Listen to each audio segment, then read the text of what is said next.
wearing some red shorts, which is really scary because Cloud9 play incredibly well from the red side already. Jarvan going to be banned away, and Olaf will be the response here from Cloud9. And I love this from Cloud9 because one of the things that Forlan has been very good at is this Olaf. He is 7-1 with the Olaf during the regular season, a very successful champion for him.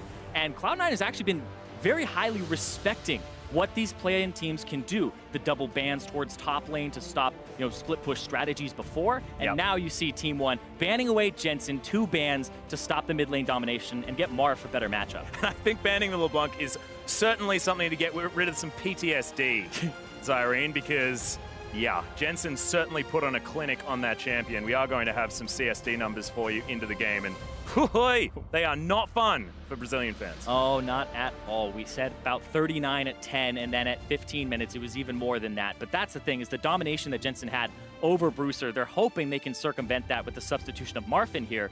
And keep in mind, Marth's champion pool is a little bit different. Cassiopeia and Aurelion Sol.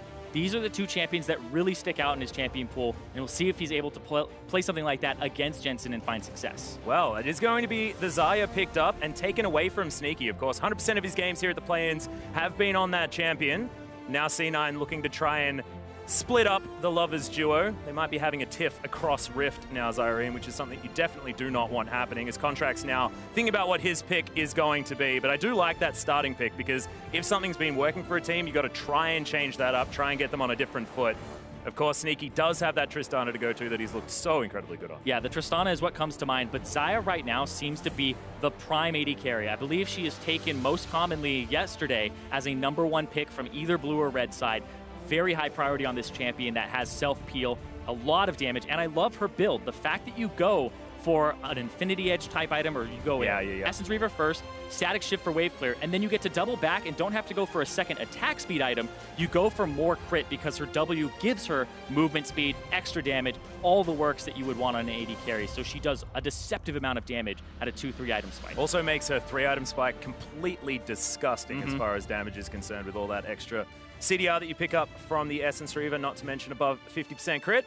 But the Alistar has finally made its way through. We've seen this on the ban list so many times. And that is going to be Xayah Alistar picked up. So the engage potential is massive, now augmented with the Elise for Forlan. And this is a massive change from what he's been doing. This is much more meta. It's been Nidalee and Jax for this guy the last 2 times. And I'm glad that we're seeing him go back to something that has been in the jungle throughout 2017. Didn't even mention the fact that Impact has picked up the Cho'Gath, unless Contractz wants to be playing that one in the jungle. Yeah, most likely for Impact in the top, and the Tristana feels like what they would pick here, yes. So we'll go back and talk about Team 1 eSports. The Alistar has been banned away quite a bit in the second round for a lot of teams, but hasn't made it through on a lot of people's priorities. It is a pretty good pick into Rakan. You have kind of a neutral laning phase. And later, because of some of the Rakan nerfs, the hitbox size, etc., you can actually get a headbutt onto his ultimate and not get charmed now yourself while you hit him away. Yeah. So there's some nice little interactions here that can happen to disrupt Smoothie. Not to mention the fact that now RedBert can get around the map. We talk about Team 1 as having a chaotic style, and being able to follow an Elise around, get this gank duo happening. It means that the solo lanes that we haven't yet seen could possibly get some work done in the hands of Vert and Marth. But the Lucian is going to be taken out of Marth's playbook. Of course, wasn't one of the champions that he played in the regular season. Yeah, Bruiser was known as the Lucian player, so this substitution may have actually thrown Cloud9 off a little bit, but they do still throw the 2 bans they had previously with the Trundle and the Mundo, respecting Vert in the top lane so he doesn't get as easy of a 1-3-1. Gnar jumps to mind, though. Yeah, exactly. And Trundle, of course, giving away the fact that Impact will probably be playing that super tank towards the top side, not wanting to give that Subjugate some extra oomph. But that last ban has been a while to come through. Will, in the end, be the Corki to take away some lane pressure for Jensen, but he's got a heck of a lot more in his playbook. Something like the Orianna is sticking out like a sore thumb at this stage, but he could be the first one to play Cassiopeia here. Yeah, the Sejuani, though. Yeah, the Sejuani is something that I think is incredibly powerful. I actually think she's an S-tier jungler at the moment. Banned away has only been, I believe, picked in a single game so far by Schernfire, and it didn't have a good showing. But she is incredibly potent in teams that have more melees and also has something like a Cho'Gath here. So they're going to have a good front line for Cloud9, and this leaves them counter pick for mid, and they can potentially take a hyper carry. And as, you know, an Oceanian myself, looking at the top jungle combination that we got absolutely dumpstered on over the side of the Direwolves. Cloud9 going to lock it away and show us exactly how that one is supposed to work, as the Shen is actually going to be locked in here for Vert, so a lot of protection for Absolut if they are going to be putting that on the Xayah, and we'll see what Marth wants to add to the wheelhouse in order to augment this. And Taliyah could be another option, so a lot of mobility around the map here for Team One. Yeah, the Shen is another champion that Vert is known for. It's mostly the Mundo Trundle and the Shen that are the three that he uses to split push. So now Team One are open to a 1-3-1 with Collapse. They have Taliyah Wall, they have Shen Ultimate, but they also have this Elise. I'm looking at the jungle in this matchup because of the fact that this is an aggressive jungler for Forlan, which allows him to have that early pressure so you can dive things like maybe the Cho'Gath in the top, maybe get some advantages there. And I like this pick from Jensen. Ryze has made a huge surge in solo queue. Not so much on the stage just yet, so the world's meta is a little bit still in development.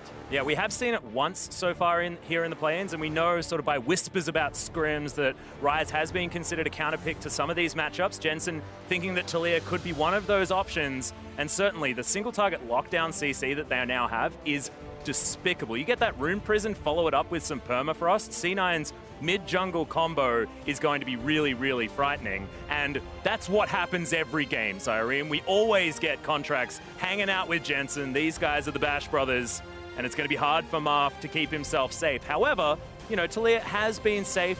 You know, you can just throw rocks in, try and clear out the minion waves, and then move the heck out of the way. Yeah, it's a little bit harder for her since the mana cost changes. Yes, that's very true. And in a lot of her matchups, I got to talk to Bjergsen about it a little bit, where now rushing Merc Treads isn't as easy because now you have to get like a mana item early on, like a Lost Chapter. So some of her matchups are a little bit harder than they were before, but we'll see what Marth is able to do up against Jensen here. Both of them actually taking the cleanse in the mid lane and respecting what the jungler on either side can do to affect it. Because remember Jensen yesterday in that post-game interview, it's not just about the mid lane, it's about the attention that the junglers give. And now it's super important as well because we've got this early game powerhouse jungler in the Elise. Not entirely sure what Forlan is going to be able to do with it, but we saw what Contractz did to the opponent Sejuani when they faced off against the Direwolves. Shenfire did not have a good time.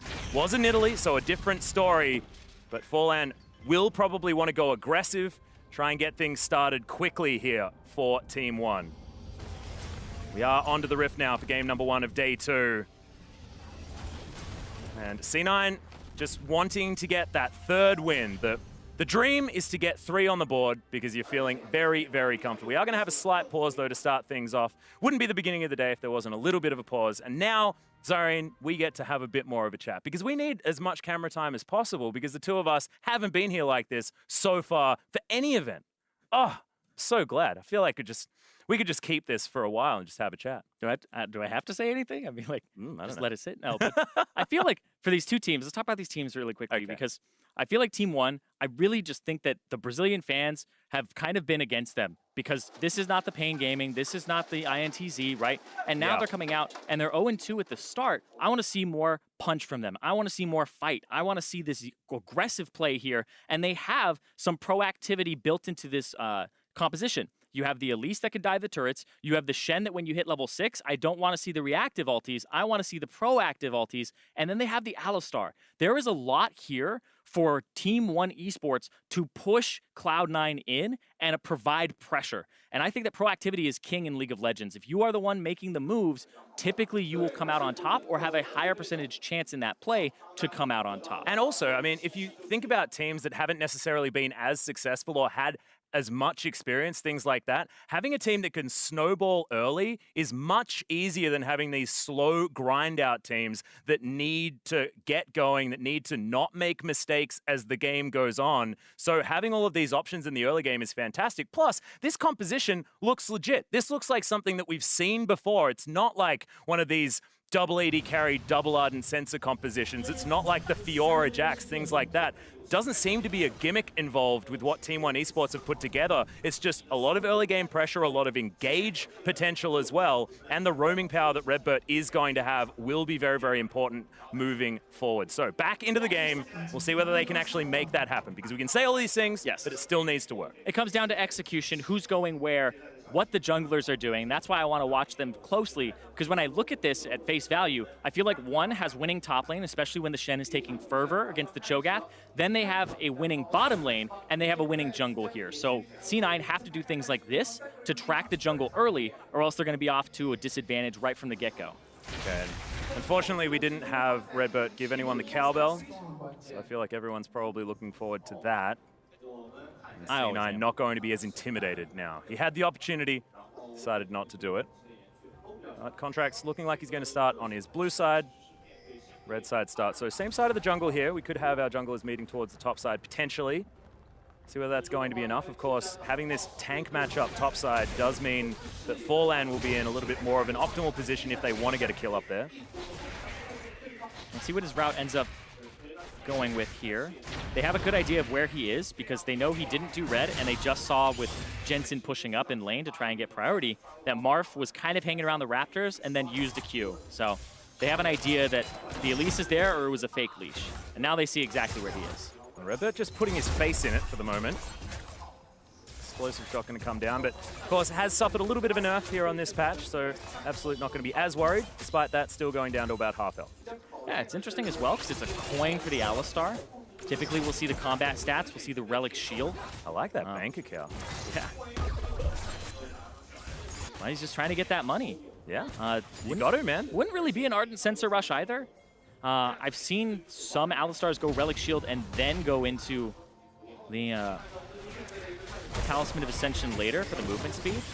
Oh, I like this from Marth. Already going aggressive in comparison to what we saw from Bruiser as well. Well, he does have the Elise on this side too, who's level 3. Gonna get in there on Jensen. Yeah, Repel is going to come down as the rep up is slowing Jensen. The flash goes forward. The Cocoon! Max range, but the cleanse comes in. Forlan in trouble. Sub 100 health, and that's first blood for Jensen. Contractz in trouble, Marth. He wants it. Does he have the volley? No, he doesn't. And Cloud9, 2-0 to start things off. By the skin of his teeth. Contractz gets away. Jensen gets the kill with the accuracy there and the Ryze combos. But that, for Team 1, was an ideal situation to pick up something, and they get outplayed. Yeah, you have to look at that play and think that Team 1 had so much of an opportunity. It can't be that they're feeding or anything like this. We do now have a red buff on Jensen, which is a disaster for Team 1, but that could have gone either way. There were pixels, there were minute timings that really played a part, so I am definitely impressed with how Team 1 played it. It's just unfortunate that it went C9's way. Yeah, Forlan runs up in spider form and has to then use combo and then turn over to his human form to get the cocoon. If you are opening with something like that instead and you're getting your EWQ combo in human and then swapping, it's more damage, and that's what matters in these little skirmishes, is how much you can milk out of these fights. Well, Smoothie taking a lot of damage here. The trample from RedBert really doing some work. As of course, Rakan, not exactly known for his tankiness in the early game, especially when you take that coin to start things off. Contractz now slinking around as best a pig lady can do. Yeah, and once again, mid lane, mid lane, mid lane, mid lane. Elise is here, Sejuani is here. Surprise. Elise is here 2 seconds later, and now they're gonna try it again. There's the cocoon. Yeah, good movements forward, but it's not gonna be enough here for Marv. Jensen just moves his way in. That's gonna be an easy third kill for C9. Repel comes down, but there is not a lot of locations for him to go, and an easy double. Now Jensen already off to a flying start, 100% kill contribution, 3-0-1. This is a disaster in the making for Team 1 eSports. I feel like the repel there as well. That was something that you didn't have to do. It gave more time for Jensen to get cooldowns back. And this right here, we can see Contractz is literally just 2 seconds faster to the gank than the Elise is, and that's what makes the difference. If the Elise is there first, she'll get the combo onto Jensen, and then you have to outplay from there. But this is right from both of the sides. Yeah, I mean, you're just repelling to see your death for a little bit longer. There was no way he was getting out of there as RedBert. Nice double. Pulverize does come in. Not exactly kill damage here, but a lot of harassment going down as Absolut full health. Feeling comfortable, just a little bit upset about how the rest of the map is going, because there's a 2,000 gold lead at 5 minutes for C9. Yeah, and it's off that mid lane. It's just 2-on-2 skirmishes, and the jungle mid of Cloud9, you can see, is just a little bit better in timing, a little bit better in that synergy, and that may even just be, you know, the repetitions that Marth has had in the lineup. He's actually played less games than Bruiser. How much time has he had to synergize with Forlan? But Jensen and Contractz been playing together the whole split, the whole year, right? Contractz was brought on as a rookie and has kind of been, you know, a mid laner's favorite jungler, because Jensen's been able to kind of craft him into what they need. Contractz, exactly. Just following him around. Feels like how we used to talk about Maple and Carsey, you know? It's like they were almost the entirety of the Flash Wolves for about a season there. Yeah. And now Contractz doing the same thing for Jensen, making him look like a god. But also, you think about the games yesterday, where we were talking about C9 in a diverse style. Contractz played a full AD Rek'Sai, then he played things like the Nidalee, right? Yeah, so pretty now, full AP Nidalee as well. Showing the fact that he can play a diverse style, that Jensen can play things like this Ryze, as well as the Sejuani for Contractz, and now he's going top again. This was once again something he did the other day, and now he's got Contractz and Jensen. They're just teaming up here. Yeah, Vert is in a lot of trouble. Moving out of the way as Jensen's just going to realm walk his way forward. Vert at least underneath the turret as he flashes his way forward. Now he has no way to dodge incoming CC. Impact does need to hit the ruptures. Yeah, but he could waste some time here. Buying time. That's what he's doing. He's going to go down, though. Yeah, Taliyah is going to be moving towards the bottom side to try and capitalize, but you can see C9 very intelligently just hanging out underneath their turret, not going to give them any space to work with. Vert does have his teleport, so he can get back up to that lane, but now 5-0 for C9. Yep, so much control. Yeah, but this Infernal Drake will go over because of the time that Vert was able to buy, and that blue buff's going to go over to Mark. So they're going to try to get something back in this mid lane, which has been an absolute disaster. Ryze, Jensen also started with a Dark Seal. 8 stacks already for that damn thing. He's got so much AP that's been stacking up. And remember, the Ryze buff was a 0.4 increase on the ratio of Rune Prison.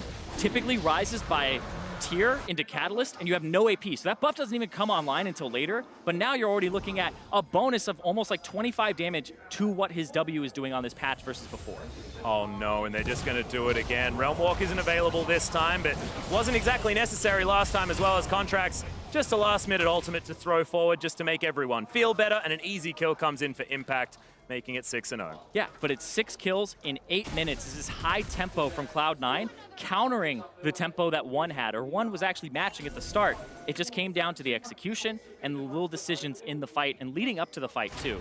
Yeah, and it feels like just that one moment early in the game has just been so perfectly capitalized on by C9. They know exactly what they need to do in order to snowball this forward, and they're making all of the aggressive moves that they need to, moving that gold towards the top side as well. Now a 2-0 Impact purely because Jensen was so far ahead, Contractz was so far ahead.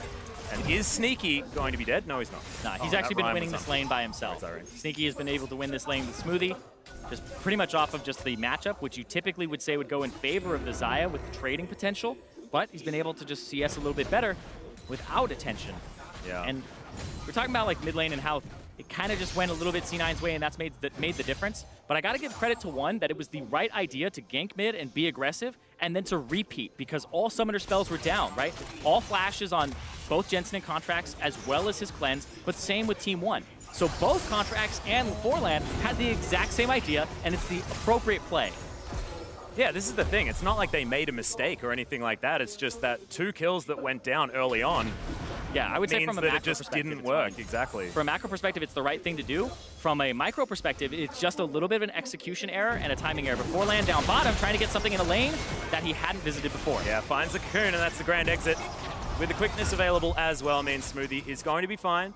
We'll have to go back to base, but it's another failed gank, unfortunately, there for Forlan, and all summoners still held on to. Yeah, turret race time. Oh, looking for Vert.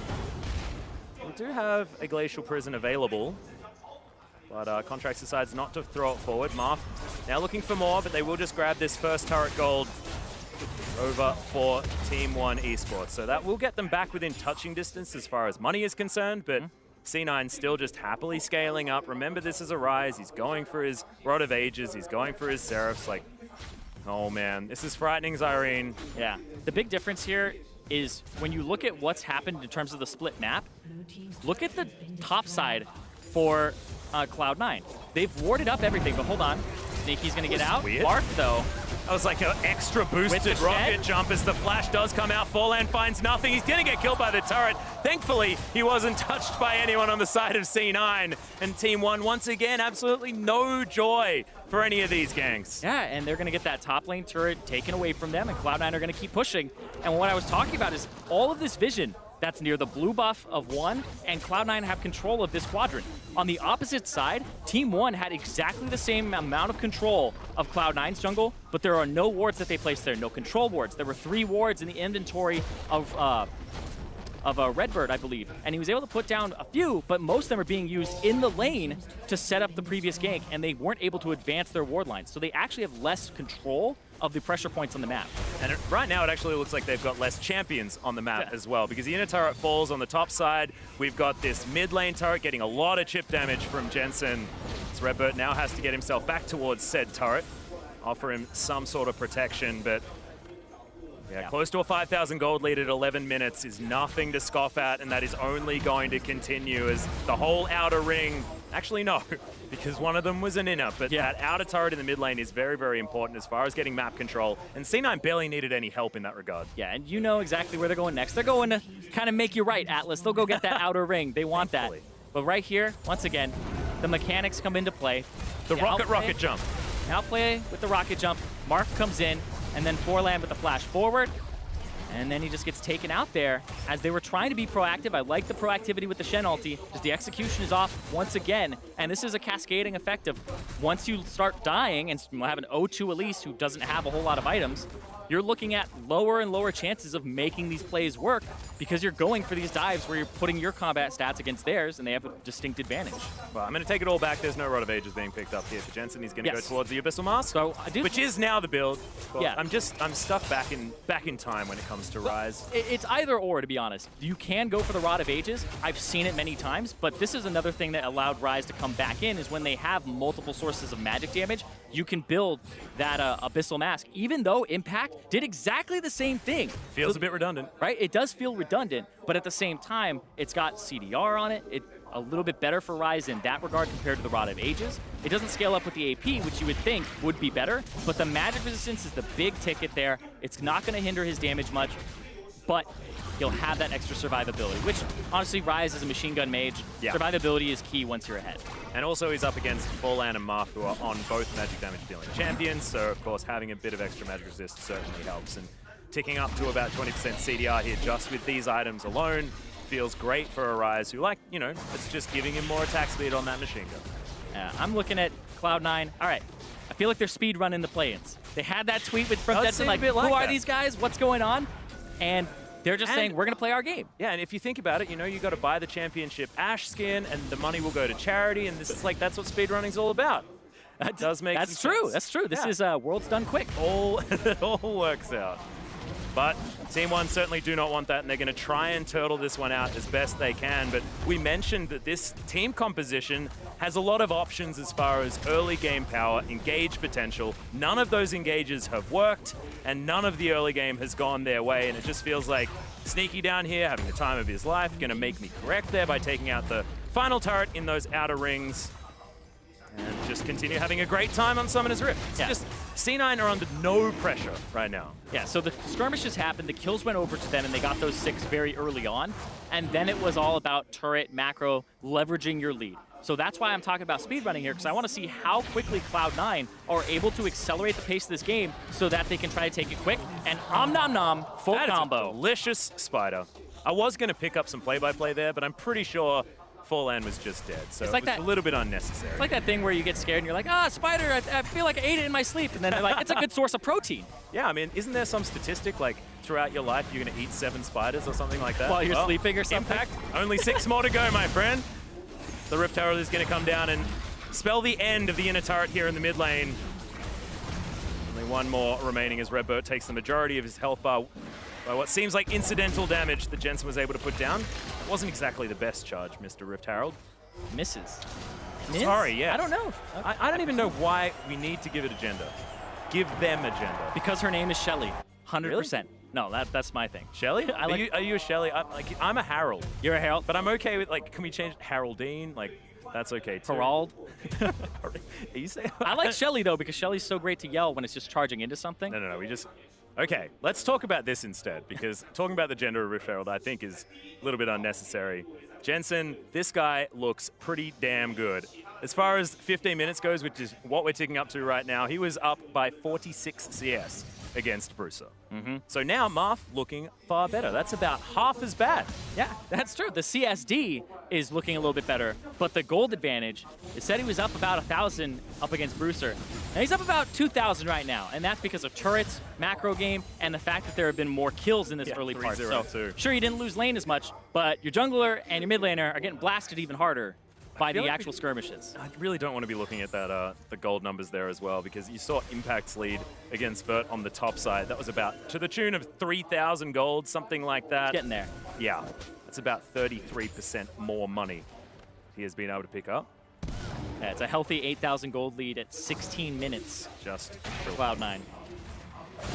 But Vert now trying to hold on to this inner turret, the last one remaining. Impact is up towards the top side, but has his teleport available. They won't need it. That is going to be a fantastic engagement from Smoothie. Has the quickness, has the grand entrance, and they certainly have the damage. Yep, and now they'll be able to split the map too. You can see Impact on the top side able to push in. Cloud9 will continue to push this bottom side. They do have Contractz ulti for engage, even though they use Smoothies. And so they have options here, as this will be a 3-on-4 for about a wave. Yeah, they've got options aplenty. I feel like even if there were 5 members, it would be fine. As there's the beautiful combo out of Smoothie. Does come in, but thankfully the repel's there to keep Fallan alive. He's going to go up into the sky as there's the flash out from RedBert. Does have the unbreakable will, so will survive. And at least they do weather the storm, but it just feels like C9 now moves towards the turret, tries to get some of that damage down, and the message has been sent. I mean, a couple of summoner spells from Smoothie was all that cost them. Yeah, but they got turret damage on the top side from Impact, so able to whittle a little bit away at that turret. It's not too much, and they were able to force them off the bottom part. I like this movement as well. I mean, getting themselves back to the mid lane, making sure that the pressure is absolutely everywhere. What C9 have been doing is been unrelenting. There are no options for Team One eSports to get back into this game, no matter which team they were. This is what I want to emphasize, is the fact that that play at about level 2 has pretty much decided this, because C9 have not left any room for Team One eSports to get back in. And that just shows immaculate League of Legends. And it wasn't necessarily what we were seeing out of C9 when they were playing against CLG, when they were playing against Dignitas. All of these months ago, there were mistakes made, there were mispositionings, and that flat out has not happened here in the play-ins. Yeah, they've been able to outplay, and it feels like they've been doing a lot of that boot camping. Like we saw Jensen end up playing a Galio that he had never played before in the NALCS ever. It was his first game, even though it was pretty good since Rift Rivals, and even before that. Talking like MSI coming off of that tournament, and Jensen playing the Ryze here. And it's a bit of a different Ryze paradigm. Ever since he got nerfed on things like the cooldown of the E and like the build up of the damage, etc., it was 3 points in Q, 5 points into E immediately after that. So it was a little bit different than just the machine gun using the E at the rank 1 the whole game. So just for people out there who want to pick up this Ryze that now is building Abyssal Mask. Yeah, getting a little bit of that world's meta taste. And I'm totally okay with having 2 Abyssal Masks here now, because Impact and Jensen have not been near each other. They don't see each other, yeah. So split pushing Cho'Gath means that there's none of that redundancy that we were talking about, and it feels a lot better. So those at home with the OCD wanting to make sure that you can maximize team fights, don't worry about that. Jensen and Impact will not be hanging out together. And I was about to say that Fallan's going to check this Baron, but he's not even here for another minute.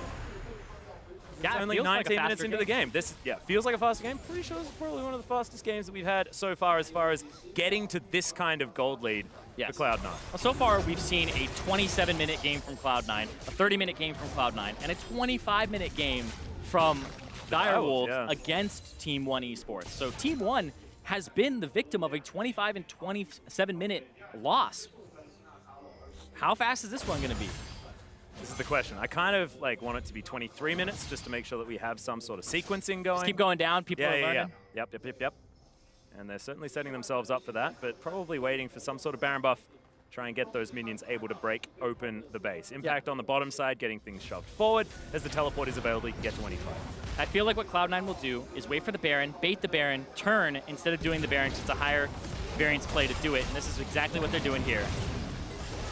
Do have the Realm Walk to come in, but it is interrupted, so Jensen not going to have that opportunity. Nice double knock-up comes in, as Vert does have to get himself out of the way. Fallan survives for longer than he probably should have, but does eventually fall down, and Sneaky says no to RedBert. No more jungler available. C9, pretty textbook move towards the Baron. Yeah, when you're 10,000 gold up, you don't need to start the Baron. You deny vision of the area, wait for them to walk up, use your 10,000 gold advantage, kill them, then you go for the Baron. It's much easier to take lower variance play, and you're able to just pick that up.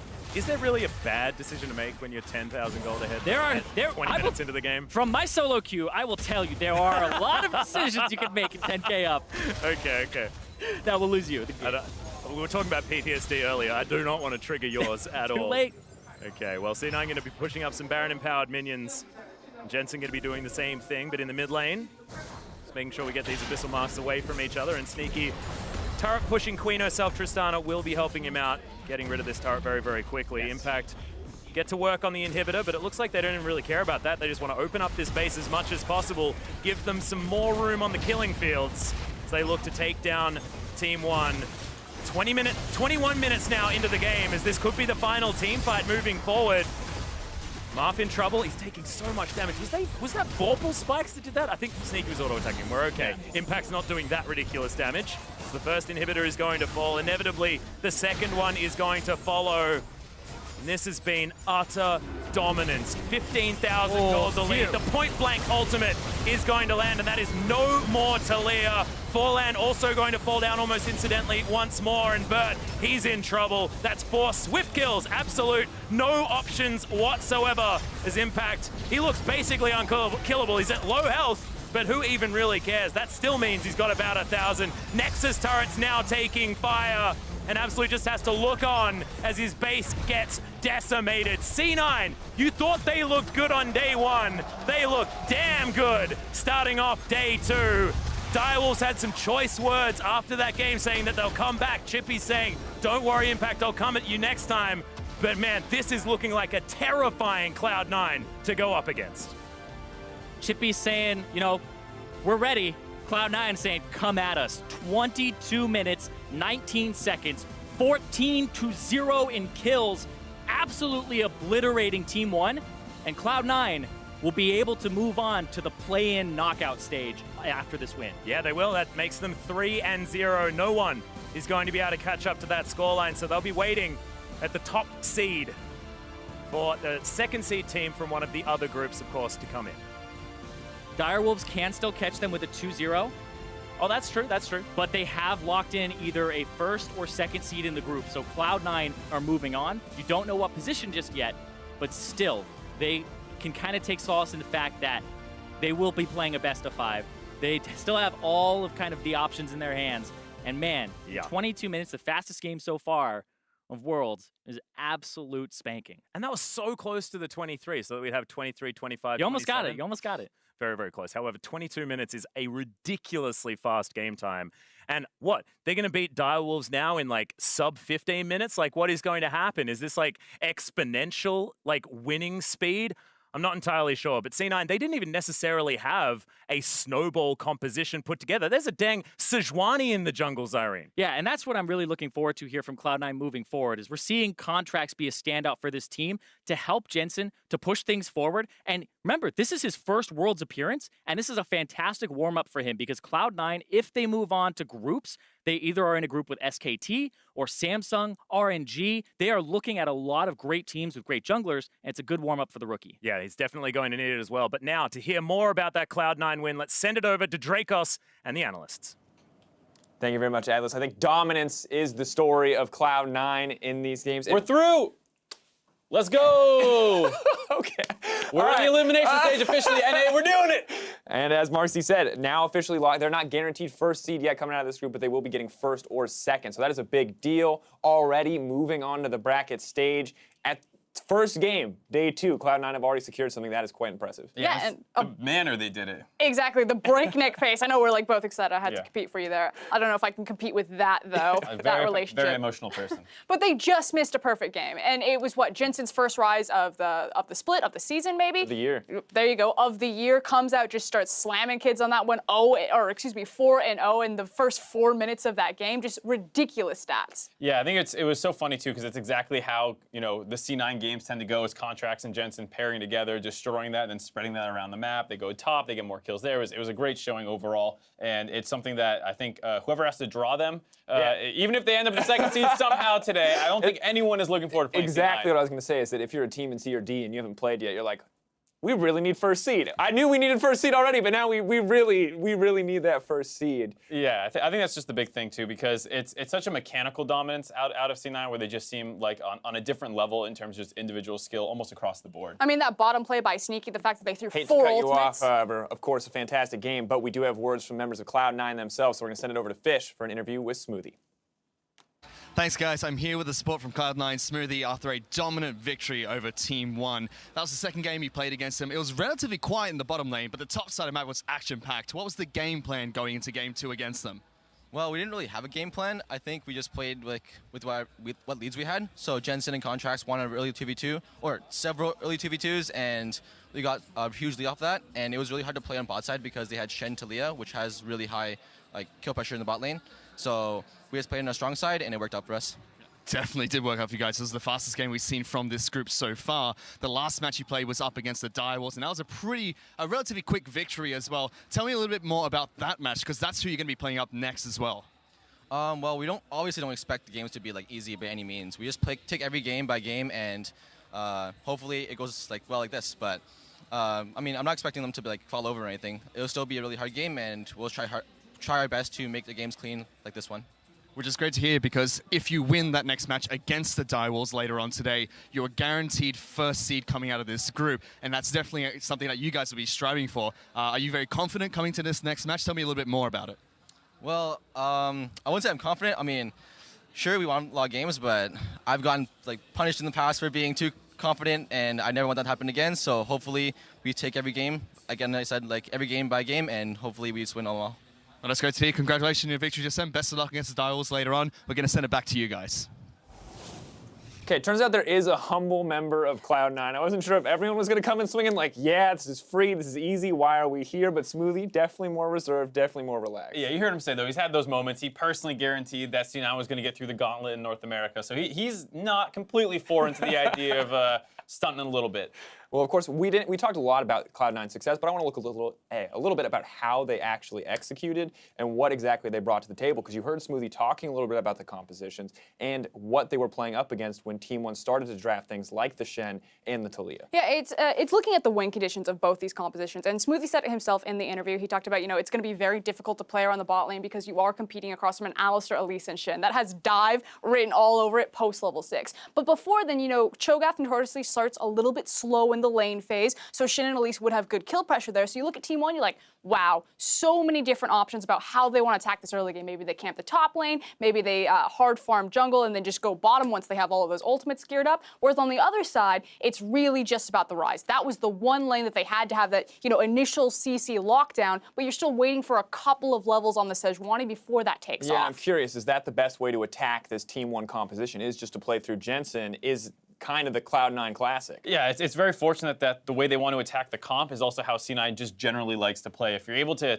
get that Taliyah set behind early, she has a harder time at 6 getting those roams off. Suddenly you can kill her multiple times, and then maybe you can spread that around the map. And, that's also exactly what C9 loves doing, getting Jensen ahead. So it was very fortunate for them that this was exactly, while it is a very scary team comp that Team 1 has built, that there are these avenues you can take as C9 to get ahead. Well, not just what they wanted to do, but what they actually did. As we take a look at this replay, Cloud9 absolutely outclassing in terms of individual play here in the early game. And again, the concept makes sense. You want to invade the Sejuani from Team 1, you want to disrupt her, but the problem is that he didn't bring the Elise with him, and then he finds himself in a 2v2 scenario where Cloud9 are just going to outplay. Yeah, it was just really nice, just played by both Jensen and Contractz, getting that stun and the cleanse off of the Elise cocoon, then they're able to follow up flashes on the other side of that Taliyah Q, able to make it a bit of a whiff punish there, and then they're going to keep on for the kill. And then this second gank attempt, Marf unfortunately going to miss that Ken combo, trying to interrupt Contractz getting in on him. And frankly, this is so telegraphed. Taliyah's flash was burned in the last instant. We said that the only,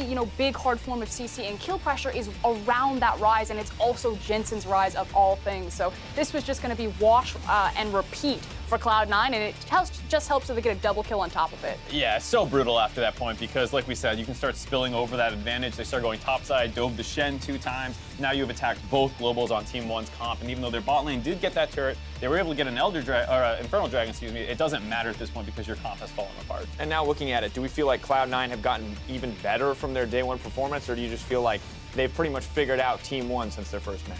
It's hard to say because they looked really good in all their games. I think this might have been stompier because it felt like Team 1 was playing a little bit more aggressive, and when you are trying to take the fight to somebody and it goes bad, it does snowball a little faster. I mean, I think the one thing that you can really take away, because it's so hard when a team just gets, you know, just fried like that, just absolutely blasted, is the confidence of Cloud9 and the different type of performance that they're showing. You know, this is a good warm-up game. This is Contractz, his first time on the world stage, and the fact that he gets to go in through Pla-Ins and really get prepped and warmed up for not only the elimination best of 5, but then hopefully the group stage afterwards. And do we feel like this is something that Cloud9 can now transition over to that best of 5 stage? Do you feel like the variance they've shown us is a good indicator from what we can expect from them? I think the thing I like most is just how they're treating their opponents in the pick ban phase, where they're banning out what their the other team's bread and butter Mundo, is. the Trundle. Yep, get rid of the scariest things, the person that they're going to play in the elimination match, they're going to have some data on, and so I just like the idea of limit what you've seen them do, play your stuff, and then adapt from there. Well, with Cloud9, they've secured themselves a spot in the top 2, so a good start for them indeed on the day. Up next, we've got a rematch between our top teams in Group A, Lion Gaming versus Team WE. But as we go to break, we're offering you a sneak peek of the latest champion update coming to a rift near you.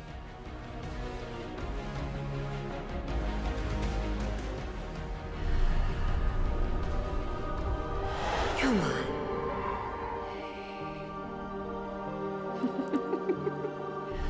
Oh, are you lonely?